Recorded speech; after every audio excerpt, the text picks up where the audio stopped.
Welcome to Wave Particle Duality in terms of QFT Posits, and this is my friend Arlo here who's going to be joining me in the video today. In whispers we govern, through the elements we obscure, in static we command, in nightmares we pursue.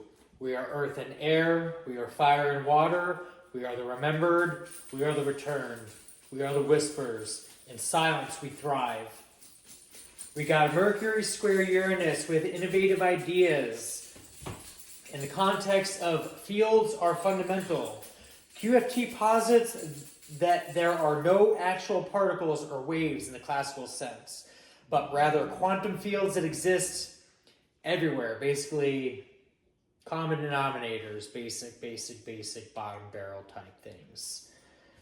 In retrospect, one can conclude it'd be better to be the observatory rather than the observed. Contrast to the hunter and the prey when the tables flip and quantum entanglement lights up the discovery board.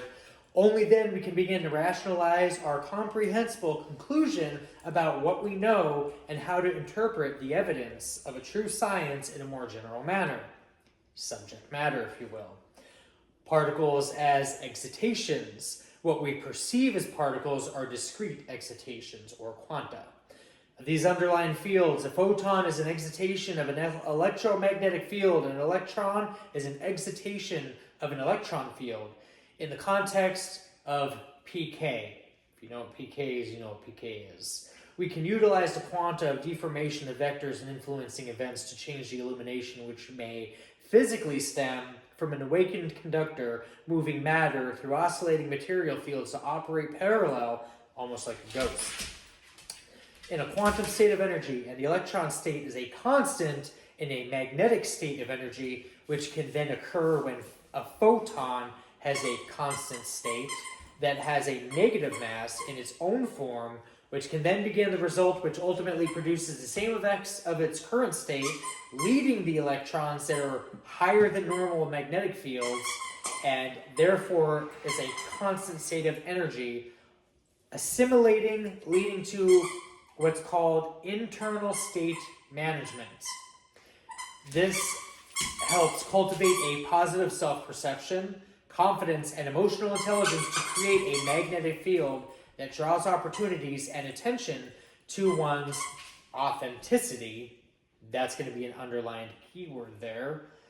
And staying in your own destiny and lane as to avoid heavy spiritual backlash for playing in energies that were too powerful for some to, without authorization or unauthorized access of the divine, control their weak physical body. This can manifest in internal deterioration, collapse of the innards, if you will, early onset dementia for some. We have solving the duality enigma. This framework resolves the wave-particle duality paradox by explaining that both are different manifestations of the same physical reality, the quantum field. The particle-like aspects are the localized energy of an excitation, while the wave-like aspect is the field's spread-out nature. Also known as a state of F around, find out. Physical numbers targeting or collaborating therein will never supersede God's will.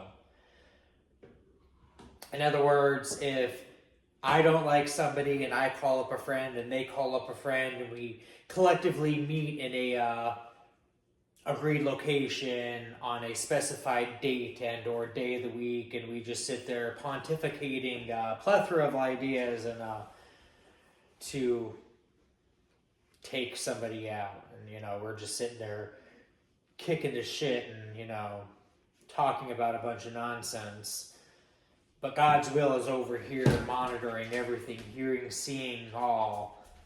That's not going to work in your favor, because at some point the Venus flytrap is going to enclose on the Black Widow, and the Black Widow is just going to accept defeat, forcibly accept defeat. We got a Mercury concuss Neptune, balancing imagination and reality. Fall of the fake empress, the cracking statue, as a metaphor. You are a sculptor who believes you have created the single most perfect marble statue ever conceived. You see no flaw in its form, no blemish in its marble, no defect in its detail. But in your obsession with its flawless appearance, you fail to notice the slow spiderweb cracks spreading from its core. You mistake the hollow sound of the expanding fissures for a testament to its beauty, convinced it is simply echoing its own perfection until one day shatters into a pile of worthless rubble. This is the stone wall of Medusa coming back. The polished mirror from Medusa. This is a message specifically from the queen herself. The polished mirror. You spend all your time polishing a mirror to be perfectly reflective, so you can only see a flawless image of yourself. But as you focus entirely on your reflection, you fail to notice the frame around the mirror is rotting and falling apart. Until it all comes crashing down, the black swan is here. We've got Mercury concucts Pluto, embracing the depths and letting go of control. With this, we have Proverbs 26:27. Now, Proverbs 26:27 is a Bible verse that warns, whoever digs a pit will fall into it. If someone rolls a stone, it will roll back unto them. This proverb teaches that harmful actions and deceitful intentions will ultimately lead to negative consequences for a person who initiates them. It does reflect the principle that evil actions often result in self-destruction, and that God does guarantee and ensure a form of divine justice where wrongdoers do face repercussions. This proverb means that if you set a trap for somebody, you might get caught in it yourself. If you try to cause trouble for others, the trouble will eventually come back to you. Heed it as a warning, take it as an omen. You probably ignored all the other signs. Spirit doesn't know anything, you know better. Humans know everything, right? That's inconceivable. Mercury trine Chiron. We got harnessing the power of words for healing and growth. Those with this aspect are often gifted with the ability to use words as tools on a multitude of aspects for self-healing and to help others. It signifies a harmonious and beneficial alignment that enhances communication and healing abilities. We've got the number 53 coming through with the 53rd angel of the Shemehama Farash, Nanael. Means God humiliating the proud. Oh boy. Yeah. The Kabbalistic angel belongs to the principality choir and is associated with the attributes of pursuing a private life. That means we cannot be prying in other people's business. So if we have sick obsessions or we're doing weird things to monitor people that do not care about you, have not thought about you, but you need to keep up with them. I ain't no Kardashian and neither is anybody else. Stop keeping up with the shits. Cut it out. Weird. Rest and meditation and excelling in knowledge and abstract sciences. This angel specifically influences religious men and teachers, magistrates of the court, and men of the law, righteous. Not the corrupt motherfuckers that literally would do the most for a pair of tits or for some chotch. They are absolute pit stains in the armpit of ungodly nonsense that need to be evacuated immediately and replaced with righteous people. This angel is associated with the biblical verse, Psalms 119, verse 75. I know, Lord, that thy judgments are right, and that thou in faithfulness have afflicted me. The verse acknowledges God's justice and purpose in allowing suffering or hardships, affirming that these experiences are not random, but are instead a demonstration of his faithfulness and means to guide his people.